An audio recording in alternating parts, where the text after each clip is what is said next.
Olá, o RSN Entrevista recebe hoje em nossos estúdios o secretário municipal de saúde, Jonilson Pires. E como não poderia ser diferente, a nossa conversa tem como pauta o Covid e outras doenças também.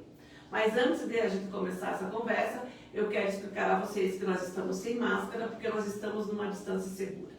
Seja bem-vindo, secretário. Eu queria começar conversando com o senhor com alguns números em mãos. Nesse domingo, nós tivemos um recorde com 3 mortes no mesmo dia. Então, hoje nós contabilizamos 26 mortos, 2.414 pessoas infectadas até ontem, segunda-feira, 650 pacientes ativos, o que representa um aumento de 220 nos últimos 23 dias. O que está ocorrendo?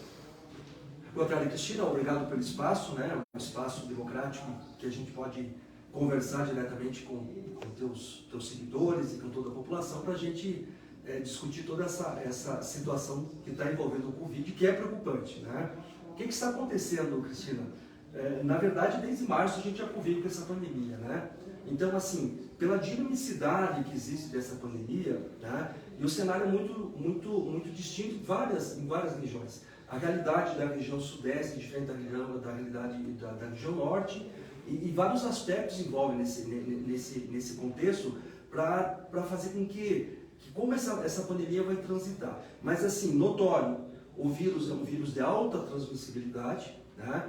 em que ele adentra no terreno, se adapta e chega a um ponto de qualquer pandemia que é natural, que esse vírus circula de uma forma mais intensa. Tá? Infelizmente, é uma situação de saúde de proporções gigantescas, é uma pandemia, o nome já disse, né? Que o vírus tem uma alta taxa de transmissibilidade e que realmente em alguns momentos a tendência natural dessa circulação do vírus é que ela tem um incremento muito grande. Tá? Se a gente voltar no tempo, a gente viu que já suscitaram várias discussões, muitas discussões, né? Medidas de contingenciamento, faz lockdown, não faz lockdown, a politização que ocorreu em relação ao tema, né? Os negativistas dizendo que não, que era só uma gripe ou qualquer situação nesse sentido, mas assim, o que nós temos de concreto? Que nós vivenciamos uma situação preocupante em todo o Brasil. Né? No mundo, né? No mundo todo. Né? A gente está vendo repercussões numa segunda onda na Europa e na América, né? Um número assim exponencial de casos diários, uma taxa de mortalidade muito grande. E o que a gente tem que ressaltar? Infelizmente, nós não temos vacina. Existem perspectivas, nós não temos tratamento efetivo. O tratamento efetivo hoje, que é a gente bater na velha tecla, é insistir na questão comportamental. O que aconteceu com a nossa realidade especificamente? A gente já tinha e temos essa tendência de mantermos um monitoramento diário. Então, a gente tem uma equipe específica que tabula dados, que faz projeções, que faz tendências, e nós estávamos esperando um pico, especificamente em Guarapuava, no mês de agosto. Esse pico não aconteceu. Não aconteceu. E a gente vem quando a gente divulga realmente que a gente conseguiu manter um platô e conseguiu, vamos dizer assim, minimizar o número de infectados e de casos positivos por um bom tempo, só que chega uma hora que explode. Independente se você faça medidas de contenção ou não, é típico da pandemia. Mas nós saímos de uma situação que a gente tinha uma taxa de transmissão de 0,97 e hoje nós temos um RT, que a gente chama que é a taxa de transmissão, de 1,62. O que é isso? Essa taxa de transmissão quer dizer o quê? 1,62 quer dizer que uma pessoa contaminada, positiva, pode transmitir para 62. Então é alarmante isso aí. É muito. Então a gente transitava numa taxa, num RT de 0,97, 1,5, atingimos 1,3, voltamos para 0,95 e hoje nós transitamos uma taxa de RT que é de 1,62. Né? Então, esse aumento, secretário, esse aumento, o que a gente percebe é que até o dia 24 de setembro, a gente vinha num pico bem controlado. Certo. Guarapuava detinha um dos menores índices por 100 mil habitantes, se não me engano, né? Mas, entretanto, no dia 12 agora de novembro, Guarapuava deixou de ser a regional com o menor índice, que a gente vinha mantendo isso, né? Exato. Mas mesmo assim, ainda somos a 21ª de 22 regionais. Nesse quesito, a gente perde apenas para a União da Vitória. O que acontece com isso? Ele tem a ver com esse número que o senhor acabou de falar, com esse índice de contaminação, sim, mas isso seria o quê? Porque no dia 24 de setembro a gente teve muita flexibilização, certo, principalmente liberando festas e reuniões. O senhor acha que tem alguma coisa a ver? Porque uma pessoa contaminar outra 62 é muito grave. Então, assim, esse RT que eu mencionei é uma taxa probabilística que a gente usa, né, como referencial epidemiológico. Mas, assim, a gente tem que ter muito cuidado e tem que ter muito parcimônia na forma que a gente transmite essa informação, porque muitas vezes o receptor, revestido de argumentos, de críticas, interpreta de uma forma tendenciosa, dizendo que não. Parece que o poder público, a gestão, ou o secretário, ou quem quer que seja, está repassando a responsabilidade. Gente, desde o início foi ressaltado que essa doença ela está intimamente ligada ao meu comportamento. Sim. E todas as doenças que nós temos em saúde pública, principalmente as doenças que a gente chama crônicas, por exemplo, a gente sabe que o câncer de pulmão ele está associado ao hábito do tabagismo. E você orienta a pessoa que ela deixe de fumar, mas se a pessoa persiste no seu comportamento errado ou se persiste naquela tendência, a probabilidade da pessoa ter um câncer de pulmão é muito maior do que não ter. Se a gente está insistindo com a população que o distanciamento social é imperativo, se a gente está dizendo que o uso do álcool gel, o uso massivo de máscara e que evita aglomeração é a medida eficaz e as pessoas estão desconsiderando essa proposta, estão se expondo. E o mais grave que é? Cada vez que a gente tem essa taxa de transmissibilidade alta, a gente vai ter muito mais casos positivos. Isso, de forma, é uma consequência, vai sobrecarregar o sistema de saúde,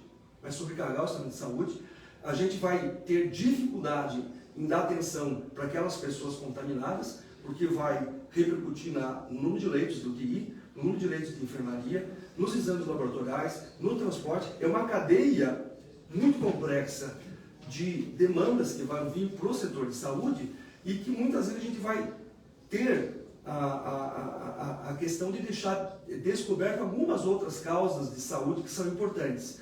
Então, assim, a conscientização é nesse sentido. Desculpe bater na mesma tecla, insistir no mesmo assunto, mas é uma questão comportamental, é uma questão de responsabilização individual que tem repercussão sobre a nossa coletividade. Quando a gente fala em saúde pública, muitas vezes o fato de eu jogar lixo na rua e de eu não cuidar que eu posso obstruir uma boca de lobo ou fazer uma coisa, quando chove da inundação, a responsabilidade é de todo mundo. Sim. Não é? Pois é, mas o que a gente percebe, infelizmente, é que é repassado tudo para o poder público.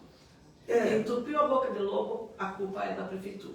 Aumentou o caso de Covid, a culpa foi do prefeito que flexibilizou. Quer dizer, então, a pessoa, ela não chama para si uma responsabilidade que é exclusivamente dela.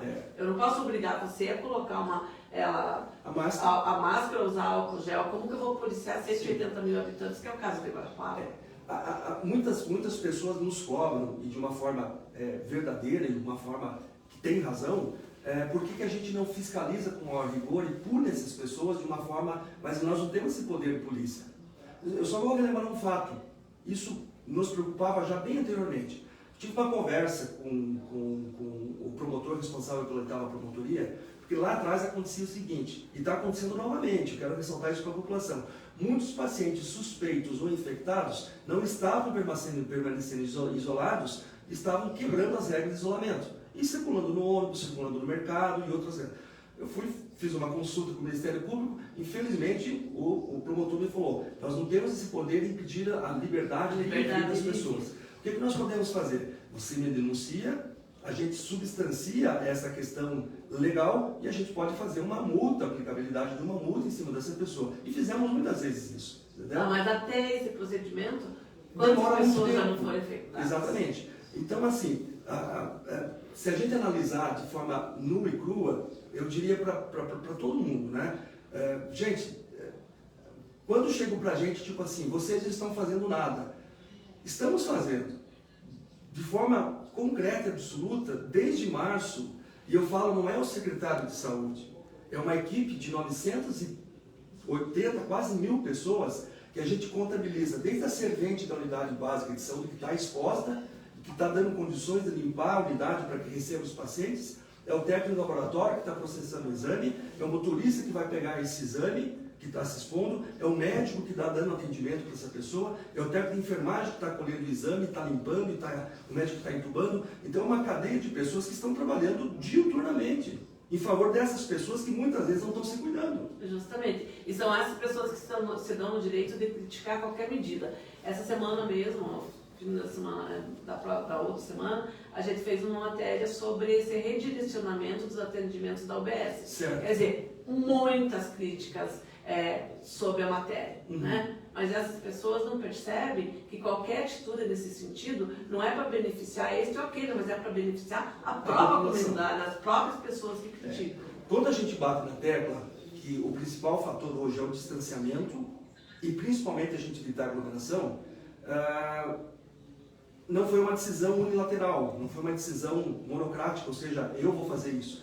Reunimos vários trabalhadores da saúde que prestam atendimento nas unidades de saúde e eles trouxeram para nós as demandas e dizendo, olha, nós temos que redirecionar o atendimento porque as pessoas estão se acumulando dentro da unidade de saúde e a gente não sabe quem é suspeito, quem não é suspeito, quem está positivo não é positivo. E ali tem criança, ali tem gestante, ali tem idoso. Então o que a gente fez? A gente começou a fazer um processo de classificação dessas pessoas.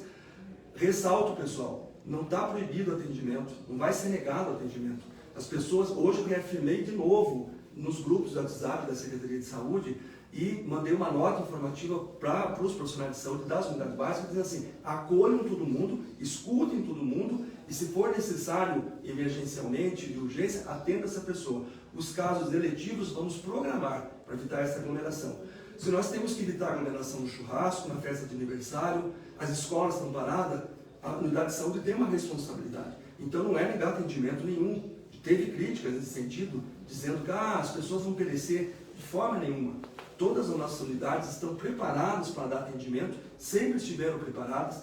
Capacitação de pessoal, EPI foi uma guerra tremenda, tinha um desabastecimento do mercado muito grande em termos de luva, de máscara cirúrgica, de máscara PFF2 e IN95, que são as melhores, quando dizem para o pessoal da saúde. A gente correu atrás de recursos, quero falar dos recursos depois também, que é importante, que surgem críticas nesse sentido. Sim. Mas assim, estamos numa situação crítica. Em todo o país, em todo o território nacional, todo o estado, e Guarapuava não foge à regra. Guarapuava não é uma ilha isolada. Guarapuava conseguiu transitar por um bom período numa situação confortável. E volto a insistir, se não descuidarmos, se nós nos descuidarmos, se não ficarmos atentos à minha conduta, à minha postura e o meu conhecimento e não adotar as medidas, vai impactar no sistema de saúde. Nós vamos ter falta de leito de UTI, sim. Nós vamos ter falta de enfermaria, sim. Nós vamos ter exame adequado para oferecer para a população. Mesmo sendo uma doença de alto poder de transmissibilidade, que o vírus está circulando adoidado, mas assim, se a gente tiver esse comportamento, aquilo que eu falei hoje de manhã, essencialmente saia para o que for essencial.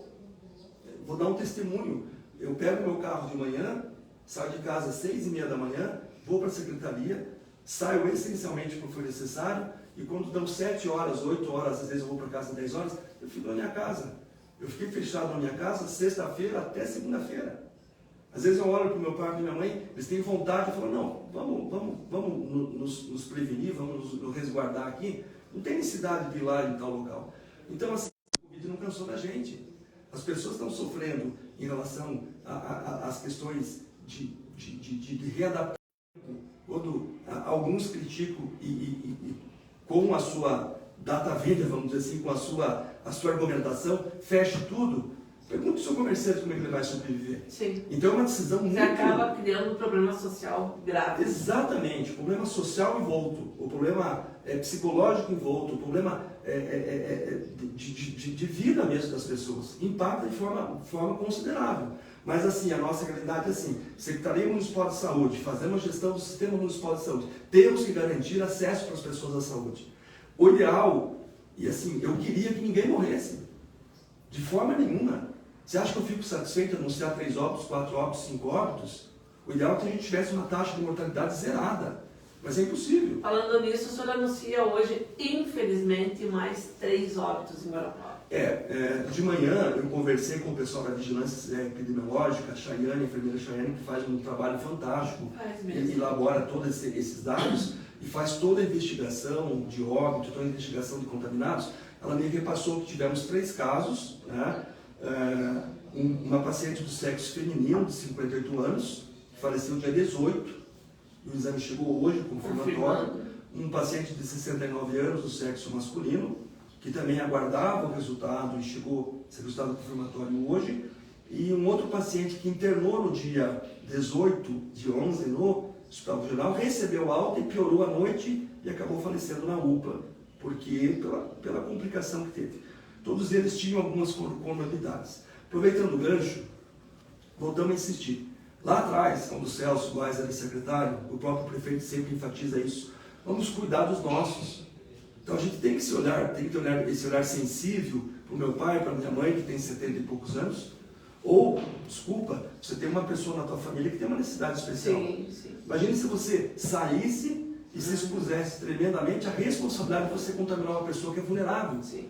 Então nós temos que ter essa percepção. Por isso que nós tomamos a medida, e não foi uma medida também de unilateral, a gente teve o trabalho e teve a percepção de fazer um rastreamento, isso há 15 dias atrás, e a gente fazer um delineamento aonde que estavam ocorrendo esses casos. Será que era no ônibus? Será que era na igreja? Será que era na empresa? O que suscitou para a gente naquela onda? Que a maioria dos casos estavam numa faixa etária entre 18 a 25 anos, até 30 anos, e que o foco principal seriam as casas noturnas. Então, qual foi a medida que a gente teve? Drástica, bloqueamos o funcionamento. Fomos nesse sentido. Agora, estamos fazendo esse trabalho de rastreamento para subsidiar o prefeito municipal, para que a gente adote novas medidas. Né? Ninguém está inerte. Né? Quando o pessoal coloca para a gente a situação de que a gente omite dados, desculpa a expressão que eu vou usar, seria insanidade da nossa parte. A gente é obrigatório, tem obrigação por lei. Nós temos que notificar todos os casos positivos, todos os suspeitos, todos os contactantes, todos os óbitos, mas principalmente os positivos. E essa tabela é alimentada no Ministério da Saúde. Né? Não recebemos recurso em virtude do número de contaminados. O recurso não está baseado, eu tenho pouco contaminado, não vou receber recurso. Eu tenho muito, já teve até a teoria da conspiração dizendo, deixa aumentar os casos que se recebe bastante recurso. Teve isso. Pelo amor de Deus, isso é insanidade. Né? Pensou-se lá no início em barreira sanitária, pensou-se em um monte de situações. Só que assim, nós temos que, eu uso uma figura, vamos dizer assim, comparando que você está navegando no mar revolto, né? Que você está no meio de uma tempestade e que você não pode perder o leme. Sim. E que você vai balançar muito. Pode ser que você naufrague, pode ser que você afunde, pode. Mas você tem que ter a mão no leme ali para direcionar isso aí. Né? Pode vir um tsunami? Pode vir um tsunami. Né? Então, é conscientizar a população nisso. Nós estamos numa situação crítica. Se nós tivéssemos hoje disponível vacina para todo mundo, seria excelente. A efetividade é a vacina. Não temos essa disponibilidade. Então, ressaltamos, nós temos que voltar às nossas ações para o nosso comportamento. É bater na mesma tecla, é chover no molhado, é falar, é chamar atenção. Mas, gente, infelizmente, sabe, é essa linha que a gente tem que adotar. Agora, vai depender do poder público tomar algumas medidas? Sim. Já passo de antemão para ti também, Cristina, e para os teus ouvintes, que hoje, às 18 horas, nós teremos uma reunião com o prefeito e junto com o comitê da 5ª Regional, para nós discutirmos a questão da região, da nossa região, e especificamente de Guarapuava, para a gente ver quais as ações que a gente pode adotar. Novas medidas à vista? Bares, restaurantes, lanchonetes, academias, espaços públicos, o que a gente vai fazer? Né? Foi uma medida atrasada? Não, não foi uma medida atrasada. Foi uma medida temporalmente que está sendo discutida em virtude do nosso perfil epidemiológico.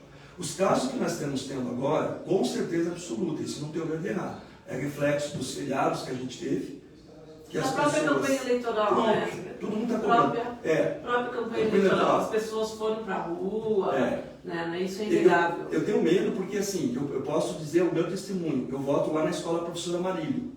O dia que eu fui votar, a minha zona eleitoral, a minha sessão, estava impecável, né? O trânsito, a forma que eles organizaram, tranquilo. Mas quando eu dei uma volta, eu caí lá na Unicentro, eu fiquei assustado. E outras sessões. Agora, o prefeito podia dizer não vai ter eleição?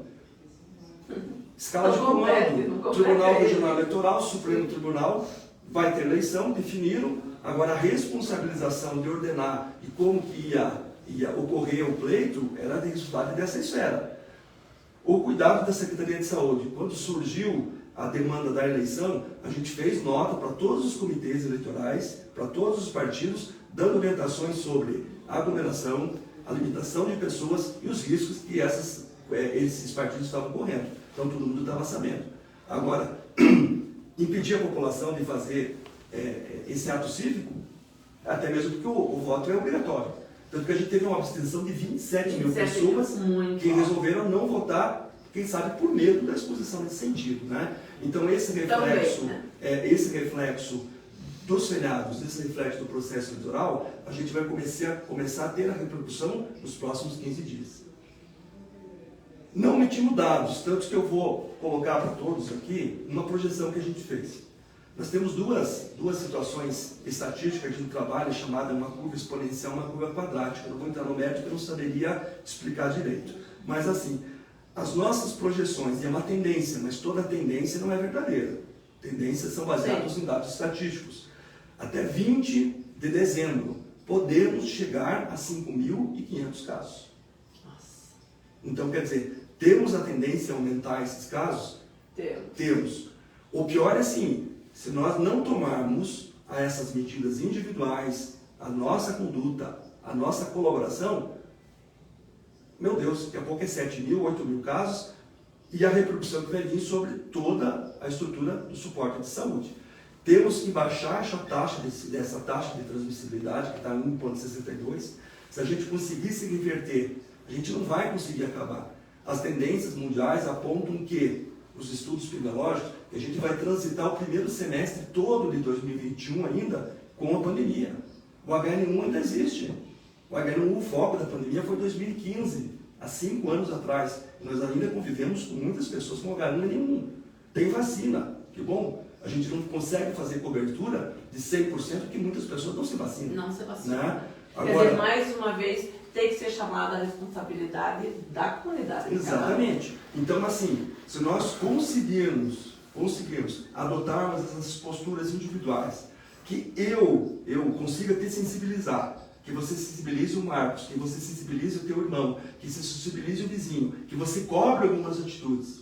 Não é brigar, não é entrar em discussão política ou discussão se está certo ou errado, mas quando você apontar alguém na rua que está sem máscara, não vai para o embate, mas chama atenção, responsabiliza, olha, coloca máscara, você está expondo as pessoas, vai ter briga? Acho que vai ter briga, sabe? Porque é complicado. Mas assim, nós só conseguiríamos baixar esse incremento, e é natural que essa pandemia ela cresça, atinja um pico e comece a diminuir. Mas nós temos que tentar diminuir rapidamente e tentar manter esse platô novamente para a gente ter segurança que nós vamos ter leito disponível para quem precisa. Pois é, falando em leito, secretário, no fim de semana eu recebi um comunicado do próprio governo do estado dizendo que o secretário de saúde, Beto Preto, liberaria mais 10 leitos para o hospital regional. Como que está essa questão?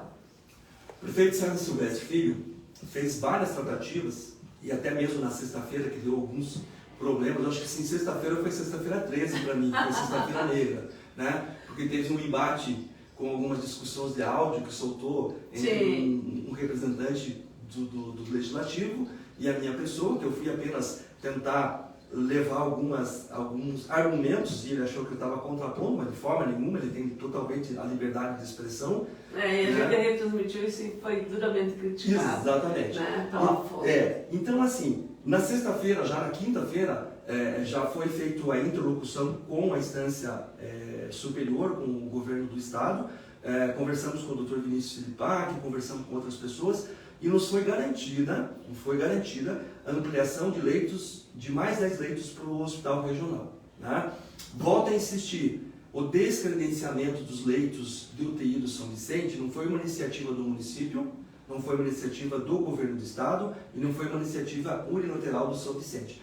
Foi analisando o contexto do momento, onde nós tínhamos, naquele momento, um número baixo de infectados e a lotação do São Vicente ficava em 30%, 40%, sendo 10 leitos. Mas as demandas de outras necessidades estavam aumentando.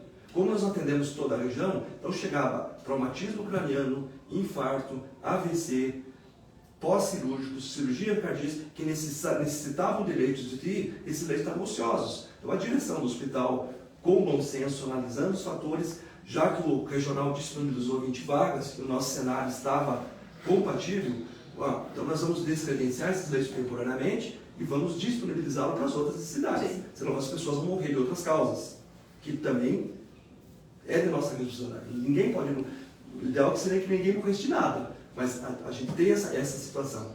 E aconteceu esse problema. Né? Naquele momento foi discutido que houve uma intransigência, não, já foi resolvido esse fato, para mim está sepultado, não tem problema nenhum, polemizou, já gerou críticas e discussões. Eu acho que a gente tem que trabalhar com o nosso dia de hoje, né? É tocar o barco para frente e trabalhar. Então, assim, o último contato que eu tive com o Conselho de Secretários de Municípios do Paraná, o COSEMES, foi nos repassado que o governo, através do Inácio Guedes, contratou 10 enfermeiros, 36 técnicos de enfermagem e 2 médicos intensivistas. Então, o RH, que era a principal dificuldade do momento, a gente já está disponibilizado, estão fazendo agora os arranjos, as acomodações, já para colocar em funcionamento. Não posso passar uma expectativa para vocês, estaria leviano aqui, dizendo que amanhã estará instalada a UTI, mas a gente pediu celeridade e urgência na instalação da UTI. O ideal é que instalasse mais as 20, Sim. porque no contrato está as 40. Sim. Né? Agora, provavelmente, conforme transcorrer a pandemia, a tendência é que a gente aumente mais essa capacidade. Mas já tem essa diretiva do Estado, o Estado já nos afirmou que já contratou o RH e vai disponibilizar esses leitos. Né?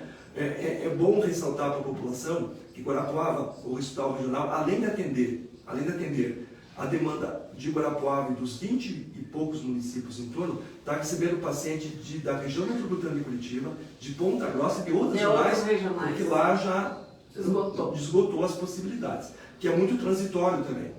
Ontem a nossa taxa de ocupação de UTI estava de 85%, né? E a enfermaria 35%. Só que assim, gente, mais uma vez, quanto mais contaminados, pode incidir aqui na questão da UTI. Então, nós temos que ter essa conscientização de a gente diminuir esse número de contaminados para a gente não colapsar o sistema. A saúde de Guarapuava está um caos? Nunca esteve. A saúde de Guarapuava está caminhando para um caos? Não. A saúde de Guarapuava está em alerta. Eu diria que um alerta vermelho. Tá? Um alerta vermelho. Então, sinalizou para a gente, diz assim, repense, pare, eduque a tua população muito bem, reafirme as medidas e se prepare para um cenário que não pode ser legal. Então é essa a situação. Estamos nos preparando? Estamos nos preparando. Então, corremos atrás dos leitos de UTI. Hoje eu vi um comentário. Vocês deixaram fechar as UTI do São Vicente. Às vezes as pessoas não compreendem o seguinte, a nossa gestão, e é um problema de política pública mesmo, a nossa gestão é gestão plena e atenção básica. Atenção básica. A esfera estadual ela que contrata os serviços do São Vicente e de qualquer outro hospital, até do Santa Teresa, né? E tem as referências. Então, assim, o que a gente faz? A gente articula, a gente briga, a gente reivindica, a gente vai atrás. E os atores envolvidos nisso são todos, são vários. Os deputados estão envolvidos, os vereadores estão envolvidos, o prefeito está de corpo e alma envolvido continuamente. Eu nunca vi, posso testemunhar para vocês, desde o início da pandemia até o dia de hoje, o prefeito César Silvestre esteve inteirado de todos os assuntos. Todos. E muitas vezes ele que nos direcionava para as medidas mais complicadas. Então, aí é difícil tomar decisão nesse momento, porque a tua decisão impacta muito a vida das pessoas. Sim. Né? Se torna até impopular. Né? Impopular, mas faz parte do jogo, do processo, né, de você estar na gestão. Posso comentar os recursos? Sim, deve. Algumas pessoas também comentaram, está vindo muito recurso para o Covid e não estão sabendo aplicar. Eu acho assim, o recurso vem, tem muitos recursos que vêm, e esses recursos vêm direcionados. Você não pode, engessados. São engessados, você não pode gastar no serviço. E tem recursos que vêm recursos livres, que você pode gastar em custeio. Né? O portal da transparência está disponível para todo cidadão, os cidadãos de Guarapuava podem entrar no portal da transparência. Né? Nós somos regulados e fiscalizados de forma bem contundente, temos que responder diariamente para o Tribunal de Contas do Estado. Existe uma força-tarefa do Tribunal das Contas nos obrigando a dar ciência do que foi gasto, aonde foi aplicado, por que foi aplicado. Todos os contratos são transparentes, todos são feitos por processo licitatório, presencial ou programa eletrônico. Então, assim, posso falar uma besteira agora. Se alguém duvidar, eu coloco meu sigilo bancário e meu sigilo comercial à disposição, por quê? Porque não tem cabimento. Né? Então, está no portal da transparência, principalmente os recursos, eles foram envolvidos na compra de testes. Compramos 4 respiradores para o Hospital São Vicente para enfrentar a demanda que nós tínhamos, já vendendo uma possibilidade. Compramos monitores multiparamétricos, que são monitores para ver sinais vitais dos pacientes, distribuímos para o Santa Teresa, para o São Vicente. Incrementamos a questão de chamamento público, contratamos médicos, contratamos enfermeiros, contratamos auxiliares de enfermagem, contratamos técnicos. Então, esse dinheiro foi empregado. Além de o que? Aumentou a nossa sobrecarga de trabalho. A nossa escala de plantão acelerou muito, temos que pagar plantão, nós temos que pagar horas para essas pessoas. Tem um pessoal, por exemplo, da vigilância, que tem gente que trabalha, é até desumano falar, mas tem pessoas que trabalham 24, 36 horas. Por quê? Porque o pessoal da saúde também sofre com infecção. Tem muita gente afastada. Veio o decreto estadual municipal afastando todo mundo que tinha alguma comorbidade e todo aquele profissional que tinha algum fator de idade. Então a gente teve um decréscimo de muitos profissionais que a gente tem que fazer chamamento.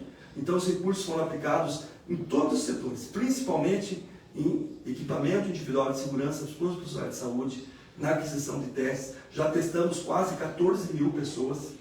Né? Nós temos 2 testes, que é o PCR e o teste rápido. O PCR é garantido pelo Estado, não está tendo dificuldade, Implementamos o call center, está tendo muita dúvida também, desculpa, as pessoas reclamando que não está tendo acesso ao call center. O call center é uma estratégia muito boa e eficaz. Qual é, vamos dizer assim, o principal motivo, o principal objetivo do call center? É quando você pega esse paciente positivo, o quanto menos esse paciente transitar, melhor, porque ele é fonte de contaminação. Então a gente deixa esse paciente em isolamento e o call center monitora. Então o call center liga todos os dias para o paciente. Fulano, como é que você está? Você tem todo um roteiro específico, um checklist. Né? A gente monitora esse paciente e se transcorrer tudo bem, esse paciente cumpriu o seu isolamento de 14 dias, ele está de alta, está liberado, vai seguir sua vida. Aquele paciente que é o nosso foco prioritário, que tem alguma comorbidade, que tem um fator de idade, que é tabagista, ou seja, que ele cumpre ou está elencado dentro de alguns fatores, esse paciente é direcionado para um outro setor, com 8 profissionais full-time, para ficar em cima, porque esse paciente vai ter uma demanda maior. Esse paciente é o que vai provavelmente ter que ter consulta presencial. Ele vai ter que ir para a UPA ou ele vai ter que ir para o hospital. Então, quanto mais a gente trabalhar nesse sentido, melhor. Só que assim, aumentou o número de casos de forma considerável. A demanda do call center aumentou. Ampliamos linhas. Hoje mesmo conversei, falei com o responsável da prefeitura, vamos tentar ampliar mais 10 linhas. Existe, quando chamamos assim, 30 pessoas que estão full time. O call center está funcionando das 8 às 11, de segunda a domingo. Não tem parada. Das 8 às 23. Das 8 às 23. Tá? São pessoas que fazem teleconsulta. E assim, para quem já passou pela experiência do call center, pode replicar na rede social e dizer como que foi tratado. Né? Existe muita responsabilidade, muito comprometimento dessa equipe. Então o call center é uma medida eficaz, só que assim, eu sou obrigado a passar pelo call center, o ideal é que você acione o call center. Se você tiver alguma dificuldade, congestionamento de linha, e se você tiver uma necessidade, você pode procurar uma unidade de saúde. A gente não está dizendo não vá na unidade de saúde, Sim. A gente está dizendo evite. Né? Bom senso, né? Bom senso. Mas estamos fazendo todo esforço, isso já há mais de 10 dias, para tentar suplantar as necessidades. Né? A gente queria que todo mundo fosse atendido, é o nosso desejo, estamos redirecionando, vendo aonde são que a gente pode estar pecando ou errando. E quanto mais a gente abrir a possibilidade que as pessoas, Cristina, elas não ligam muitas vezes para dizer estou com febre. Elas ligam dizendo estou com medo. Entendeu? A minha vizinha aqui teve Covid, foi para o hospital, foi entubada. Eu estou com muito medo. E lá nós temos o suporte psicológico, né? Então tem profissionais lá e tem mães que ligam dizendo assim, eu não quero que meu filho pegue. Olha, eu não estou com Covid, mas eu estou com medo de ter Covid. E dentro do call center a gente dividiu algumas sessões, então tem um setor específico que ele recebe, o 0800, ele recebe diretamente a ligação de quem não tem teste positivo ainda, que está com algum medo, alguma apreensão, alguma dúvida ou tem algum sintoma. No momento que esse paciente é acolhido, é trabalhoso, por isso que demora muitas vezes. É uma ligação que dura 20, 25 minutos. É feita a notificação, agendado o exame e orientado e transferido ele para um setor de monitoramento. E esse monitoramento começa a acompanhar ele passo a passo. Fez o exame, deu negativo? Parabéns, que bom, graças a Deus. Segue tua vida. Deu positivo? Vamos manter você conosco até o final desse transcurso da tua doença. Pois é, secretário, são procedimentos e são ações diárias que fazem parte do cotidiano da Secretaria e que hoje não chega ao conhecimento do público. Então isso acaba gerando o quê? Comentários indesejados, especulações, enfim. Mas, secretário, o que eu queria falar com o senhor, envelopando tudo isso que o senhor falou, durante todo esse tempo que a gente está conversando. Então, nós não vivemos uma segunda onda. Na verdade, nós nem saímos da primeira. Exatamente. É isso aí, o raciocínio é esse. A gente começou no final de setembro, início de outubro, bem especificamente, primeira semana de outubro, a gente começou com crescimento, a gente tinha uma média de 10 a 12 casos diários, a gente passou por uma média de 50 a 70 casos diários. Teve um momento que a gente teve 123.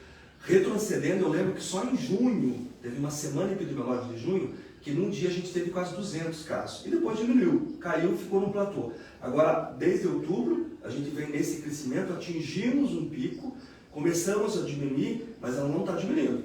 Ela está se mantendo no platô. Pode ser que a gente fique mais um mês. Como eu falei, se a gente seguir essa tendência de projeção estatística, pode ser que a gente tenha 5.500 casos até dezembro. Volto a insistir. 5.000 casos acumulados desde o início da pandemia. Só que a gente tem que ressaltar sempre, Cristina, os ativos. Sim. Isso que é importante. Sim. É muito dinâmico. Ao mesmo dia que entra 100 pacientes positivos, que a gente vai ter que cuidar, monitorar, a ver quantos contatos teve, aonde foi o contato, e amplia. Isso aí de 1 vai para 10. Daí imagine a responsabilidade e o trabalho que dá isso aí. Mas ao mesmo tempo a gente dá alta para 15, 20. Então a gente começa a ficar numa posição. O ideal é que a gente sempre fizesse no equilíbrio. O ruim é quando a gente tem um aumento muito grande e não libera muita gente. Por isso que ressaltamos novamente a importância dessa questão do comportamento individual. Mas como você falou, ressalto, nós estamos ainda no pico da primeira onda. E estamos mantendo. Sinal de alerta, vermelho. Tá? Não vamos transferir responsabilidades. Vamos fazer o nosso papel. Acho que isso que é importante. Eu acho que para a gente encerrar, né? Acho que ficou bem esclarecido tudo. Se você tiver alguma dúvida, você pode nos acionar, que a gente vai estar remetendo ao secretário, vai estar postando matéria no portal RSN. Mas não existe vacina. O melhor remédio ou o melhor antídoto é a conscientização. Com certeza. Álcool gel, distanciamento social, máscara e não a aglomeração. É só isso. Hoje é até engraçado, eu conversei ontem com uma criança de 5 anos, e começamos a conversar assim, num assunto bem aleatório, e ela falando sobre outras coisas do parque de diversão lá perto da casa dela. Ela veio perguntar se ela podia brincar no parquinho. Né? E daí eu falei assim, mas você não tem medo do Covid? Ela sabia tudo. Álcool gel, a máscara, por que é importante fazer isso. Então se uma criança tem essa percepção, essa responsabilidade, nós como cidadãos, e acho que assim, que a gente tem que... vou falar uma coisa que pode ter me julgado de uma forma assim, e não é nem hipocrisia, empatia. Transferir essa questão de eu me preocupar com o outro também. Sim. Sabe? Sim. E não é nenhuma palavra jogada ao vento aqui só dizendo assim, o secretário foi lá e transmitiu uma mensagem que... não, eu estou dizendo assim, gente, eu sofro com isso também. Eu estou desde março e toda a equipe, a gente vem transitando Nós ficamos, você acha que nós não nos preocupamos quantas pessoas ficam doentes? Cada vez que a gente tem uma notícia de um óbito, é entristecedor para a gente. A gente sente. Né? Não deixa de ser até uma derrota. Né? É uma derrota. Eu traduzo como derrota. Né? Porque a gente tenta fazer todos os esforços possíveis. Né? Para a gente independe de cor, de religião, de partido político, de opção, de qualquer coisa, são pessoas. Né? E volto a insistir, não é um discurso vazio. Eu estou falando isso porque eu trabalho em saúde pública há 20 anos e a gente vê essa realidade. Eu lembro da pandemia do H1N1, foi a mesma situação. Não foi nessa proporção que a gente está vivenciando hoje, mas foi nessa mesma proporção. Né? E parece que o contexto era diferente, as pessoas reagiram de uma forma diferente. Porque eu acho que naquele momento não foi tão politizada a situação. Não foi tão uma certa relativização, entendeu? Que as pessoas relativizam. Não, sabe? Mas é que eu falei hoje, quando bate na tua porta, que acontece na tua casa, você muda o teu contexto, você muda a tua percepção. Então, assim, me desculpem a forma que eu vou me expressar, a forma... Me cobraram hoje uma pessoa comentou assim, vamos conhecer o secretário. Às vezes eu até brinco, né? Lembra quando tinha o duelo entre o Mandetta e o Taixe? Eu sou mais o Taixe, eu não sou Mandetta, entendeu? Então, assim, eu procuro trabalhar nos bastidores de uma forma muito responsável, né? De uma forma responsável, e não estou preocupado com like ou se a minha postura gosto ou não, mas eu tenho a responsabilidade diária de fazer o serviço bem feito, né? E graças a Deus posso dizer para vocês que eu vou com a consciência tranquila para casa, todos os dias, né? E é um desabafo no sentido de dizer que nós temos sentimentos também, né?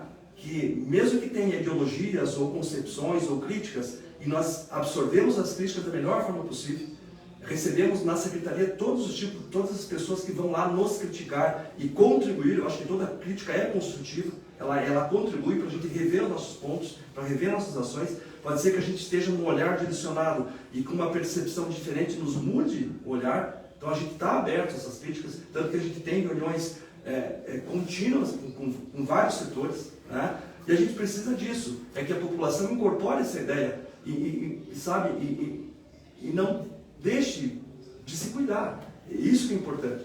Vamos incorporar aquele ritmo que a gente teve lá em março, abril, maio, que todo mundo estava muito preocupado e as pessoas realmente abraçaram a causa e falaram, não, vamos nos comportar. E de repente a gente viu que transitou de uma forma, né, independente que o vírus circule muito. É uma situação até bem tragicômica, acho que eu digo assim, porque você ter que, eu sempre costumo dizer, nós vivemos num país onde tem que ter lei e tem que ter multar para você cuidar da tua própria segurança. Exatamente. Né? Um exemplo, o cinto de segurança. Exatamente. Né? Você usa porque você pode ser multado. Porque caso por consciência você não usa. E eu lembro perfeitamente quando então o secretário de saúde, o Celso, né? Nós ia todo dia nas lives, pelo amor de Deus, use máscara. Pelo amor de Deus, né? Usem álcool gel. Então, acho que, de repente, fazer esse tipo de clamor de novo, para que as pessoas se conscientizem e cuidem de si mesmas e do próximo que está, né? Que está ali juntinho, o pai, a mãe, o filho, enfim. Né? Então, são coisas que eu considero até absurdas, Sim. Né?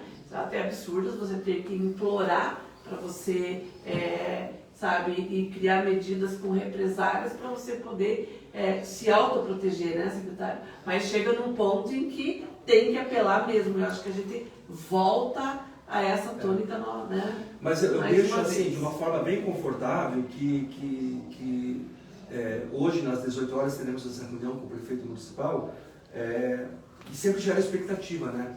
Quem está do outro lado diz assim, o que vem pela frente? Será que vão proibir tudo?